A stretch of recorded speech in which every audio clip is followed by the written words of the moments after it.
السلام علیکم. وعلیکم السلام. صاحب میں نے نا خواب میں دیکھا ہے کہ میرے پہ ایک رشتہ آیا ہے، تو وہ کارڈیولوجسٹ ہے. رشتہ تو ان کے بارے میں نے خواب دیکھا ہے کہ میں نے نا ان کو قتل کر دیا ہے. مطلب میں نے ان کا چہرہ سفید کفن میں دیکھا ہے، اور ان کی لاش کو نا مطلب ہم کہیں ایک شہر سے دوسرے شہر لے کے جا رہے ہیں. اوکے. اور مطلب میں ان کو قتل کر کے نا بہت شرمندہ ہوں، اور میں خود رو رہی ہوں. میں نے خواب میں ایسا دیکھا ہے، تو پلیز اس کی تعبیر بتا دیجیے. اس کی تعبیر بتا دیجیے. نحمدہ و نصلی علی رسولہ الکریم. اما بعد، سب سے پہلے تو بیٹے میں آپ کا شکریہ ادا کرنا چاہتا ہوں. آپ کی والدہ نے جو مجھے تحفے بھیجے تھے، جن میں سے یہ سوٹ بھی ہے جسے میں پہن کر بیٹھا ہوا ہوں. آپ یقین کیجئے کہ جب میں یہ سوٹ یا اس طرح کے تحفے جو آپ لوگ بھیجتے ہیں، آپ نے بھیجے تھے، یہ کب میرے خیال سے 2018 کی بات ہے، 2018-19 کی. اور آج بھی اللہ تعالیٰ جب میں پہنتا ہوں تو دعائیں دیتا ہوں، اللہ رب العالمین آپ کے مال میں برکت عطا فرمائے. بیٹے، آپ کی خواب کی جو تعبیر آپ نے پوچھی تھی وہ میں نے بھیجی رومانہ کو ایز یوجول. انہوں نے، چونکہ آپ نے بتایا کہ یہ رشتے کا تعلق ہے، اور انہوں نے لکھا تھا کہ استخارہ کرنے پر ضروری نہیں کہ خواب آئے، لیکن کبھی کبھار آ بھی جاتا ہے.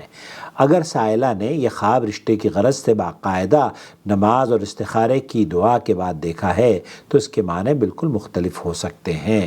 یہ دوسری صورت ہے. تو سن لیجئے انہوں نے آپ کے اس خواب کی کیا تعبیر بیان کی ہے. السلام علیکم ورحمۃ اللہ وبرکاتہ.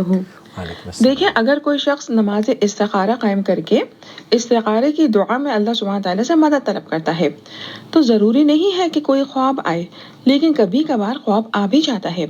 اگر سائلہ نے شادی کے حوالے سے نماز استخارہ کے بعد یہ خواب دیکھا ہے تو ممکن ہے اشارہ ہو کہ اچھے رشتے کو تھامنا خوش نصیبی ہے، اور لوگوں کے بہکاوے میں آ کر اگر کوئی اچھے رشتے کو کھو دیتا ہے تو بعد میں افسوس اور پچھتاوے بڑھ جانے کے چانسز بڑھ جاتے ہیں.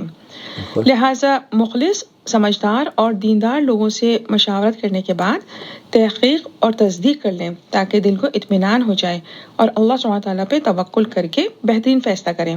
اللہ سبحانہ تعالیٰ ان کو دین و دنیا کے لحاظ سے خیر و برکت والے انتخاب میں مدد فرمائے. آمین رب العالمین. واللہ اعلم. جزاک اللہ خیر رومانہ. اللہ تعالیٰ آپ جو خدمات انجام دے رہی ہیں ان بچیوں کے، یہ بہت بچی پریشان تھی، اور جب سے اس نے آپ کی تعبیر سنی ہے تو اس نے شکریہ بھی ادا کیا ہے. اور ہمارے چینل کی سپورٹرز ہیں، اللہ تعالیٰ ایسے لوگوں میں اضافہ فرمائے جو کہ چینل کو باقاعدہ طور پر سپورٹ کرتے رہیں اور کرتے رہتے ہیں جب موقع ملتا ہے. السلام علیکم ورحمۃ اللہ وبرکاتہ. شهر رمضان الذي أنزل فيه القرآن هدى للناس وبينات من الهدى والفرقان.